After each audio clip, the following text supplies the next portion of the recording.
Welcome back to Turnpike Sports. Dave Weishaupt with you. Sports betting is incredibly popular in this country, mainly because it's incredibly fun. And one of the most fun things for me to do in sports betting is in-play bet during a game. And when I think of in-play betting and micro markets, I think of one company, and that company is Simplebet. We're going to find out all about in-play betting and Simplebet because we have a returning guest on coming now, and he is the CEO of Simplebet, Chris Bevilacqua. Chris, thanks for coming back on. All right, glad to be back. I know it's been a while, so looking forward to catching up. Last time you were on the show was 2020, and since then we've had a whole lot of new states launch their sports betting industry, so there's a lot of new bettors out there, and they're maybe even trying sports betting for the first time. So to get everyone on the same page about what we're talking about, for people who don't know, when we use the term in-play betting and micro markets, what are we referring to? Yeah, so broadly, the term in-play betting means any bets that end users make while the game is going on. So you've got, 2-hour basketball game or 3.5-hour football game or, God willing, 3-hour baseball game. It's any bet that's happening while that game is going on. That's what in-play means. Mm-hmm. And historically, in-play were made up of the traditional bets, the core bets like money lines and over and unders and outcome-based bets. Even though you had to sit there and wait for the result of the game. In other words, you had to wait till the end of that 2 or 3 or 4 hour game to know whether you won or lost. Whereas micro betting, which is the technology that we have introduced to in-play betting, are bets that are created and resulted while the game is going on, and some of those are as fast as 20 seconds in every pitch in a baseball game, for example. So those types of bets that are created and resulted as the game is going on, more like a slot machine experience, that's what's called micro betting. Mm-hmm. And tell us something about Simplebet. What is Simplebet, and what role does it play in the sports betting industry? So we are, we're now almost 4.5 years old. We actually founded the company about a month before PASPA got repealed, and we've made we're a technology company, a B2B enterprise software company, right, that we sell our enabling technology to customers like DraftKings and FanDuel and MGM and others so that they're able to offer that type of user experience to their customers so that they can play and micro bet as the game is going on. So we're a technology company first. We're a data company, we're a content company, all rolled into one. Well, you mentioned technology, and I always marvel at the sports industry operators when they come up with the spreads and the money lines and the totals. But when I think of micro markets and in-play betting, I think that would be a more challenging product to bring to the public because the event is occurring as you provide information and odds to the public. I mean, I absolutely marvel at some of the micro betting options I see during a game. Tell us about the technology Simplebet utilizes for the micro markets. You're hitting the nail on the head, so to speak, because like I said, we've invested for over 4 years of a single focus on creating this technology, and it's super complicated because the way the technology platform is built is it requires access to a vast amount of historical data, which isn't unusual in and of itself, right? So, for example, in baseball, we have 8 or 10 years of historical data, right, that we use to create all the models, and that's all done with machine learning, right? You create literally millions of potential markets. What's the speed of the next pitch going to be, or how many pitches are going to be in this at-bat, or what's the result of this at-bat going to be? So you have lots and lots and lots of historical data that is the basis for creating the machine learning models that create all the various markets. Then you have other signals that go into it, like the weather. Is it sunny? Is it rainy? Is it windy? Is it a dome stadium? Is it a grass field or a turf field? You have all these other signals. And then you take probably the most important piece of it, which is the live incident feed that comes out of the stadium, right? So, in other words, is this pitch a ball or a strike? Well, how fast is it? Was this a ball that was put in play? What was the result? Was it a single, double? Like all that stuff is in what's called the live official low latency betting feed that comes from the stadium or an arena. And all of that goes into our platform. And it all has to be very fast and very accurate in order to create the necessary user experience, right? Because these are fast-moving markets, and you have to be able to do that at scale. So in baseball, as an example, there's 2,430 games. There's over 750,000 pitches. There's over 400,000 at-bats. I mean, there's a lot of stuff going on, and it has to have a level of precision in order to make the product work. And that ultimately is what we have built and refined. And, we're years ahead of anybody else with this technology to be able to do it at scale with the five main sports in the U.S., which are our five main products, which are NFL, college football, NBA, college basketball, and MLB. Now, like I said, you came on the show in 2020, and the sports betting industry has certainly grown over those 2 years. How has in-play and micro-mark betting changed over those couple of years? Has there been new technology that you're using now? How has everything changed over the last 2 years that I've talked to you when we're talking about in-play betting and micro-markets? It's like anything else in this world, in the technology world, it moves incredibly fast. And, probably the tailwind, if you will, that maybe even accelerated, our type of product even more, ironically, was COVID, right? When COVID shut everything down essentially for 2 years, right? A lot of what happened, and that rippled through on a macroeconomic level, right? You had, the shutdown of businesses. The governments weren't able to collect tax revenue, and there was all these huge holes in the budgets, and and all these states were looking for more ways to get revenue. So what it ultimately ended up doing is it accelerated the legalization, and what was only in a handful of states before the pandemic, now we're at 25 or 26 jurisdictions on its way to 31 or 32, and you've got legalized betting across a pretty big footprint of the U.S. population. I think it's over 170 million adults. This is now enabled and it's now legal, right? So that all happened, I think, a lot faster than people thought. And then, on our side, in-play betting was becoming, more and more of an entertainment product, and it allowed users that were already customers of, say, DraftKings or FanDuel, the existing apps, to experience new ways to increase their entertainment value in a game because it was instant gratification. So what used to be a very small part of the in-play market, meaning micro betting, I think couple of years ago, it was 1 or 2%. I think were the early numbers in the early days of the micro betting products made up to 1 to 2% of live in-play handle for sports books. Sure. And right now, here 2 years later, I can tell you that our micro betting is now somewhere between 25 and 30%, for example, of in-play handle of our customers. So what used to be really small has grown very rapidly, and I don't see any slowdown in terms of its popularity and its acceleration.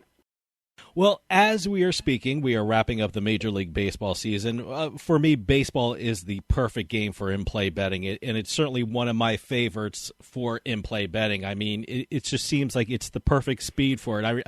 I remember putting a bet in as a batter was walking to the plate and that he would strike out, and he struck out, and I won money on it. So it's like the perfect speed for that. But how was the Major League Baseball season been for in-play betting in the micro markets this year? Well, we had a phenomenal year, right? We got live last year, I guess it was in August of 21 with DraftKings, and baseball was our first sport, and I think we had whatever that was, 6 or 7 weeks of the rest of the season, and we had the playoffs. So we had a pretty good start last fall, but now this year was the first year we were up with baseball for an entire year. Yeah. And, we had, I think, over $260 million of handle, and we only had about 25% penetration in the market because DraftKings is our biggest customer. We have a couple of smaller customers like Intralot and Betway and Golden Nugget. We just recently added Bet365, but they only started with football. They didn't have baseball. So, but this year, even with though just sort of on DraftKings and a few smaller ones, our handle was about $260 million.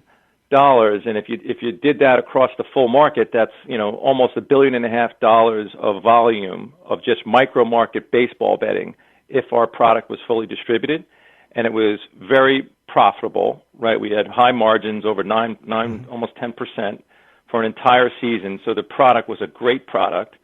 And if you look at the way the season went, starting in April, May, early in the season, by the time we got to September, our handle had grown 3x from the month of April, or maybe even the month of May to the month of September.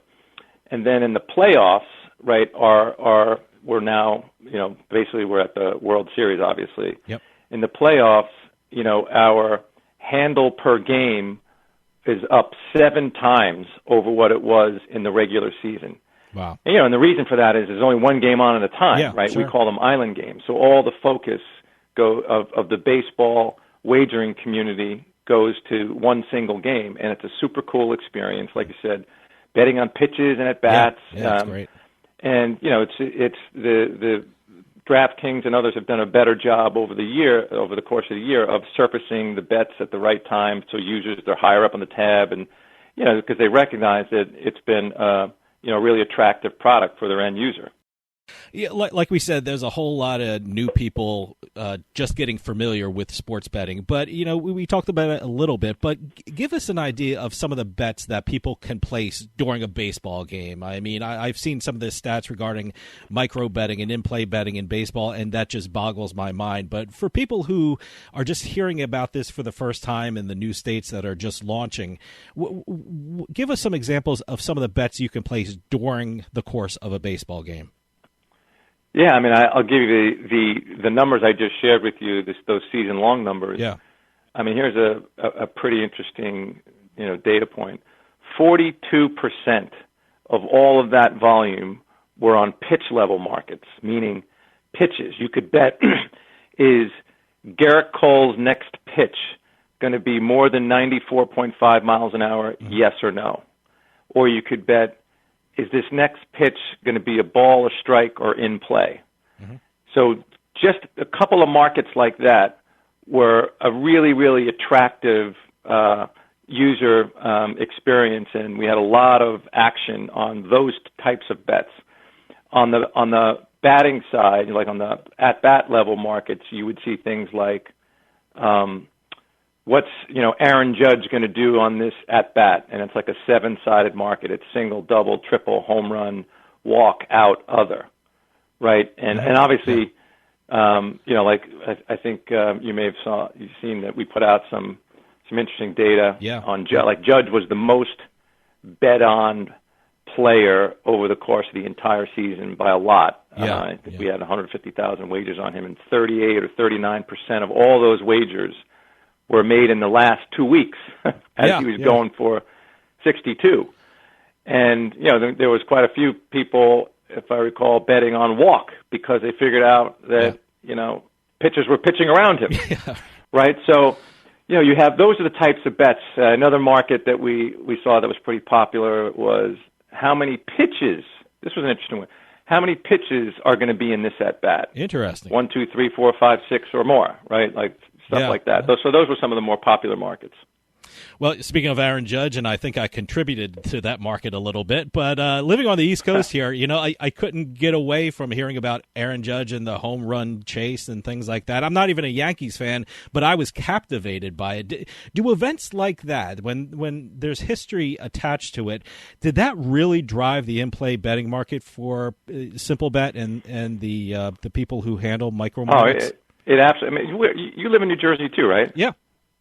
Yeah, so you would be a part of the whole Yankee local media. Oh, sure, But that was, that's you're seeing the New York side of that. But like, it was a national story, of course, of right? Course, so any big sort of national story, right, that puts shines a little more of a light on a player. Like we see a lot of the player-based markets, and like where You have like, what's Patrick Mahomes going to do on this next play? Like player-based markets, have a lot of visibility to it, and whenever there's a story around, a well-known player, or it's just a story around a sport, that all just increases the visibility to that, and people, I think are attracted to that.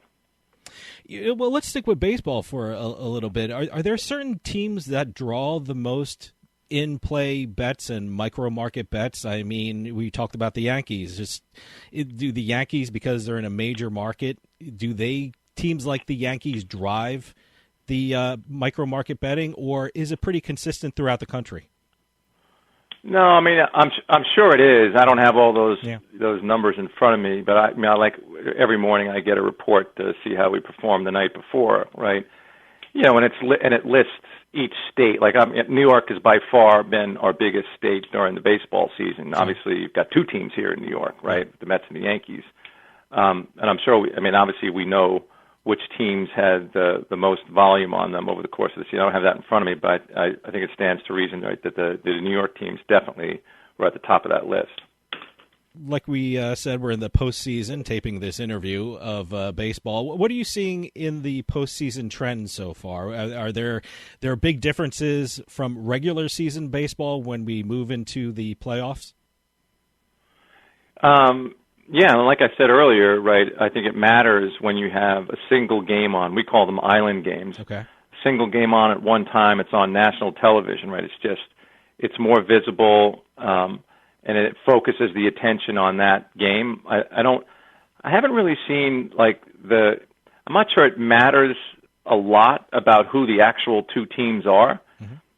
Because anyone that's looking to do something on baseball, right, for that instant gratification and micro betting, is doing it for that part of it. And there's probably obviously a carryover, with some of the local teams, but like even in a state like Texas, right, where Houston's playing the Phillies, right?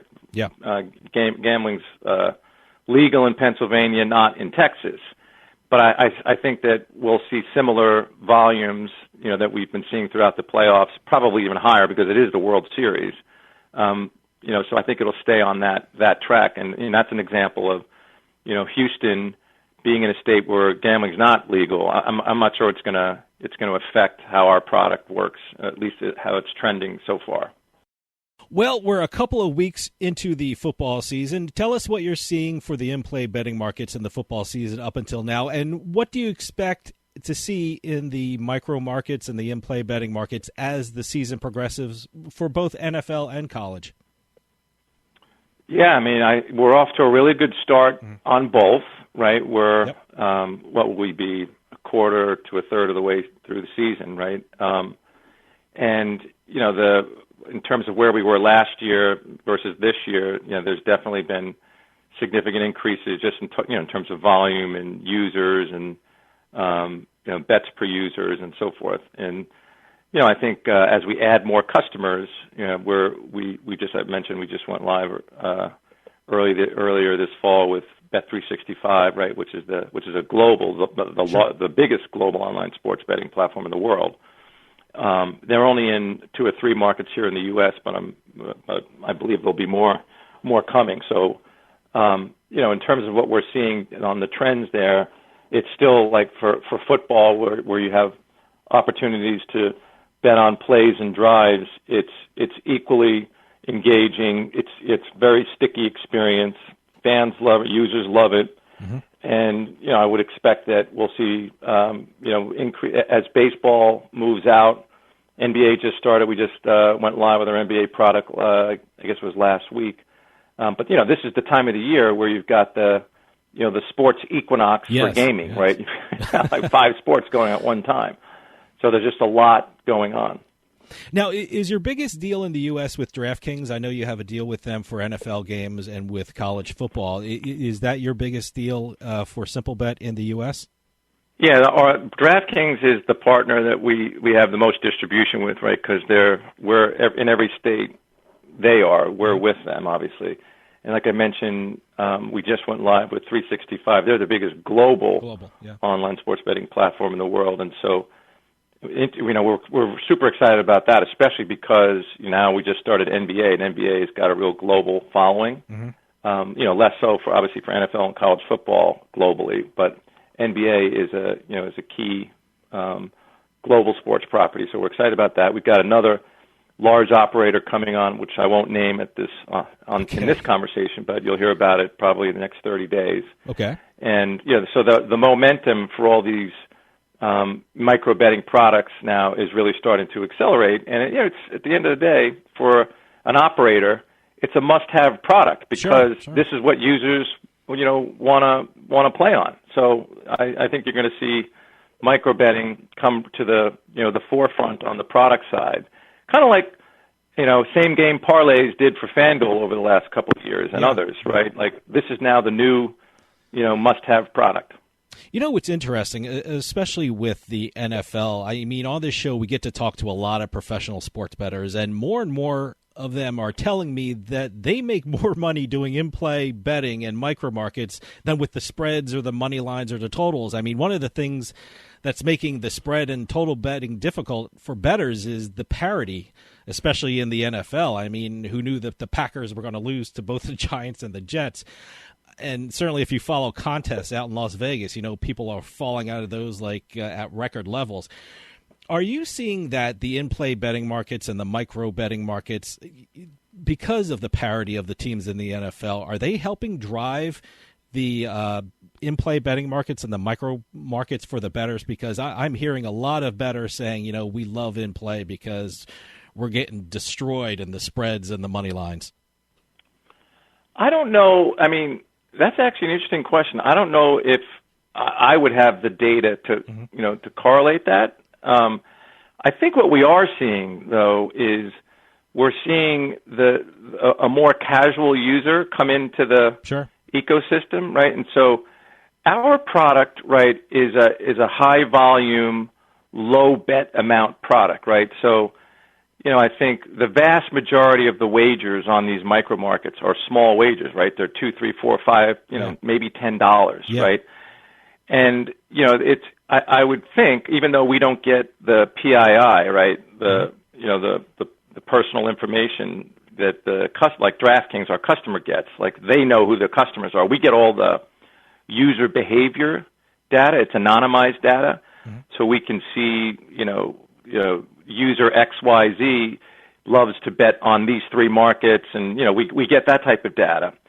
So it's hard for me to draw that correlation, but I do think what we're seeing is a more casual user, right? Because this isn't, micro betting isn't for the sharpies or the punters, right? You can't compare lines, our odds, like nobody else can offer this. We're the only ones that do it. Yeah. So, in a baseball game, you only have 23 seconds in between each pitch to determine what your wager is going to be. It's not like you can shop around for the lines, right? So this is so I suspect what you would see with a real forensic analysis, again, our customers would have to do this, with all the volume would be that you have lots of volume with these low bet amounts, $2, $3, $4, $5, and then you have some of the more experienced bettors, right, that might be, more informed, for example, on like they've watched the Yankees like me. I'm a Yankees guy, right? I watch 150 games. Like,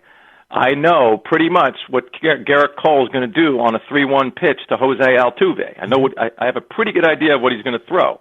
I'm not looking at the odds. I have my own assessment of that, right? So my sense is if you dug into all the data, you have a lot of casual fans that are in there, these low bet amounts, that are doing it because it's super engaging and whether you're won or lost in seconds, and then you go on. It's more like a slot machine, right? And then you've got a more experienced set who might say, all right, I know Garrett Cole's what he's going to do on this 3-1 pitch. I'm going to bet $100 that this is what he does. So I suspect that's what you would see if you really went, into the data. And again, we wouldn't have access to all that. That would be more on the customer side. Sure.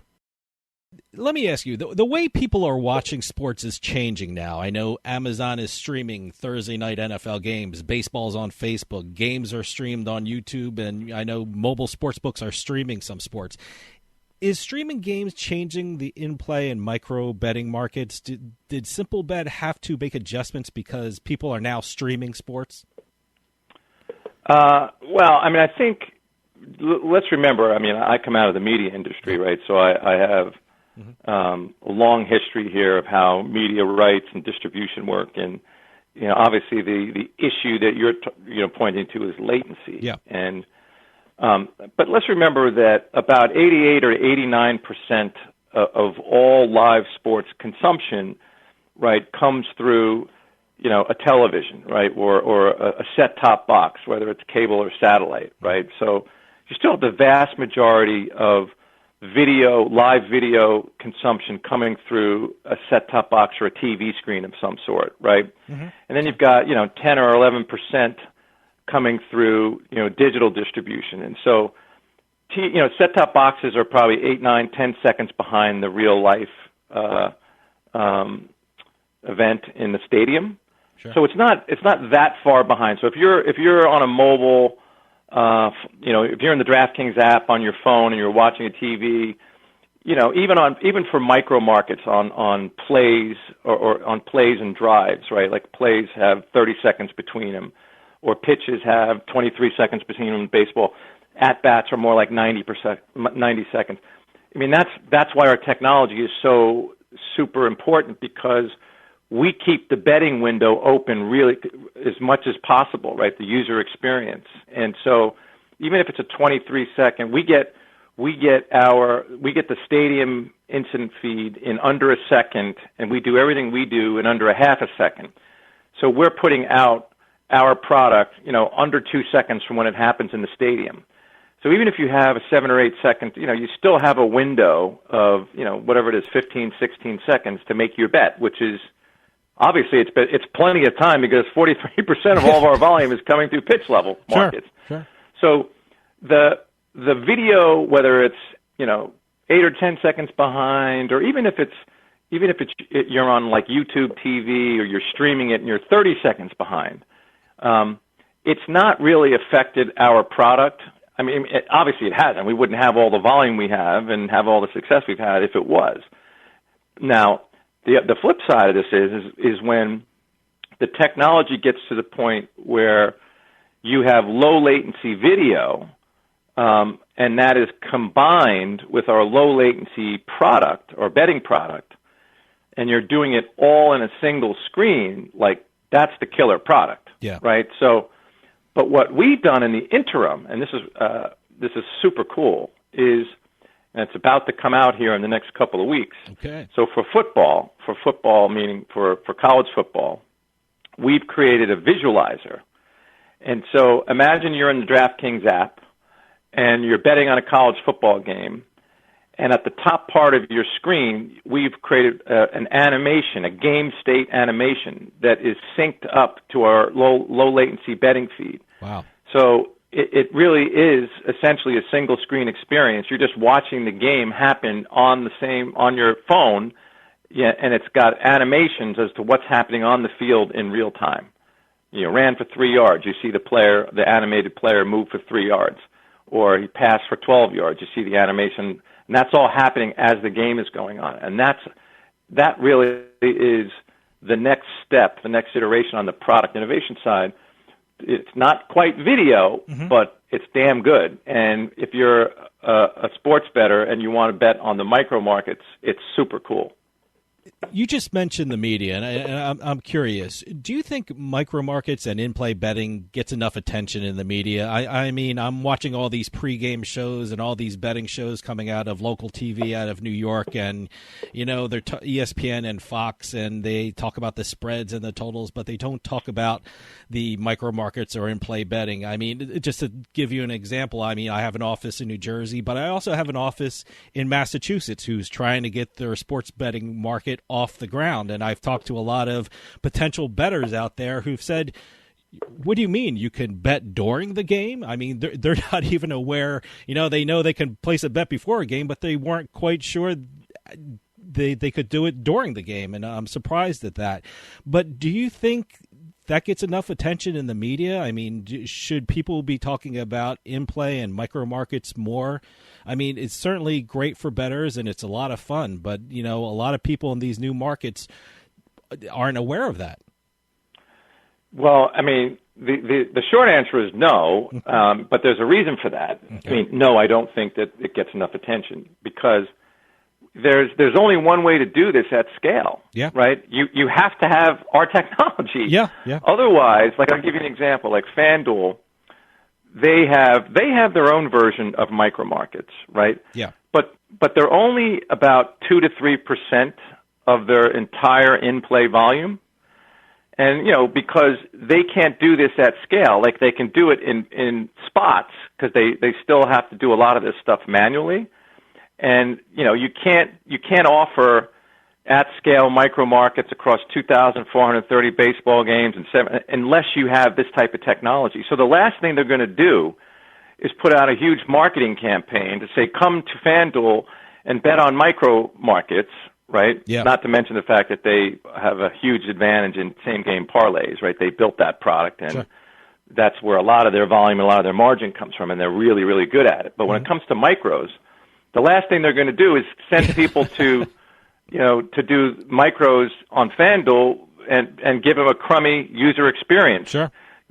Bet rejections, the markets are closed because you can't do it at scale. So I think it will take probably another turn of the sports calendar, meaning like sometime between now and next NFL season because it's now becoming more and more clear that just based on the results that we've seen, certainly on DraftKings and a couple of other partners, that this is a must-have product. Absolutely, yeah. And you're going to have to, this is going to now move to the top of the product offering chain. And by the way, it's also profitable product, right? Because we have really good margins. We've been able to demonstrate that. And that's definitely a good thing for an industry that's complaining about how thin the margins are on betting products. We have a product that works. It works at scale. And now you have to offer it and market it. And I think that that's what's going to happen over the next year in between now and the next NFL season. So what does Simplebet have in store for the future? I mean, there are brand new markets opening every day, every month. I mean, Kansas is a month old. Ohio is going to launch in January. Canada launched over a few months ago. And certainly there's a lot of room for growth in this industry. What can we expect from Simplebet in the near future? Well, first of all, we've got the 5 sports I mentioned earlier, right? And, we've had a lot of success with them. And now, so as an example, we want to enhance the 5 sports that we have and create new markets and new, engaging markets. So we're now working on, you'll see this next year, for example, in baseball, you'll see what we call like micro parlays. Wow. Not same game parlays, but think about micro parlays. Okay, I'm going to offer Aaron Judge on this at bat is going to hit the 4th pitch for a home run, right? We can offer that. That's kind of next on our product roadmap for a sport like baseball, where you get into more of like a lottery type product, right? Wow. And we have all kinds of ideas around that. Same thing for football, right? We're going to offer by next year, call it player-based micro parlays. Is Patrick Mahomes going to throw to Kelsey on the next play for more than 10 yards? Like those types of offerings, we call them micro parlays. I think will be kind of the next iteration of the product and the 5 sports that we have. Then there is now that we're moving more into global distribution, right, I mentioned earlier with Bet365, we've got a couple of more of those in the works.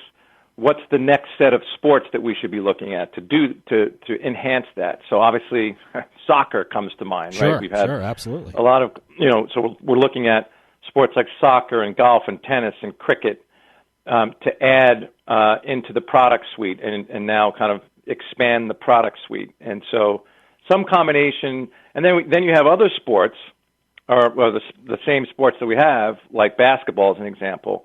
Let's look at EuroLeague basketball. Let's look at Korean baseball. We see a lot of opportunity around the international markets by going with creating other products around other leagues around the world and existing sports that we have, because we can stand up a new sport in less than 3 months. once we have all the historical data necessary and access to the live data feed, and we can create products for those leagues around the world. Chris, you just blew my mind with the micro parlays. That just sounds incredible. I can't wait to try that. But we're running out of time. But can you give out a website so people can check out Simplebet and all the great things you got going? Yeah, just it's pretty simple. www.simplebet.io. There's give you a little flavor for the products that we have and the team that has built this great technology, and lots of exciting things coming down the pike. Chris Bevilacqua, CEO of Simplebet, thanks so much for coming on and telling us all about Simplebet, in-play betting, and micro markets. They are such an important aspect of the sports betting industry, and Simplebet is certainly leading the way in those markets. Thanks so much for coming on, and let's not wait 2 more years before you're back on again, because what you got planned is just absolutely amazing. Great, Dave. Thanks for your time. All right, pal. Take care. And that'll do it for us this week. We'll see you next time on the Turnpike.